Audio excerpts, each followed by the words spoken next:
എന്താ ആലോചിക്കുന്നത്? നമുക്ക് ശേഷം ഇനി ഇവിടെ വരുന്നവരെ കുറിച്ച് ആലോചിച്ചതാ. സാറേ, അവിടെ ഒരുപാട് സമയം ഒറ്റയ്ക്ക് നിൽക്കേണ്ട സാറേ. ആ വീട് അത്ര ശരിയല്ല സാർ.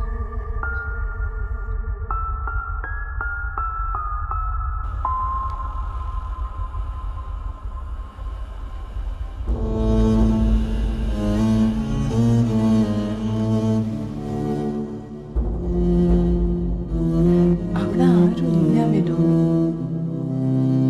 ഇത്ര വലിയ സൗണ്ട് ആയിട്ടാണെന്ന് കേട്ടി. കല്യാണം കഴിഞ്ഞ് ആ വീട് വെച്ച് അവരങ്ങോട്ട് മാറി. ആ വീടിനെന്തോ പ്രശ്നമുണ്ടെന്ന് അവളാണ് ആദ്യം പറഞ്ഞത്. പിന്നെ എൻ്റെ മകനൊരു മാനസിക രോഗിയാണെന്ന് പറഞ്ഞു തുടങ്ങി.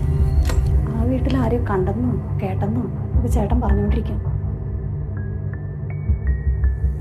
ഞങ്ങൾ രണ്ടുപേരും അല്ലാതെ അവിടെ വേറെ ആരും ഉണ്ടായിരുന്നില്ല. പക്ഷേ ശ്രദ്ധിച്ചു നോക്കിയാ ആ വീട്ടിൽ വേറൊരാളെ കൂടി കാണാമെന്നാ ചേട്ടൻ പറയുന്നത്.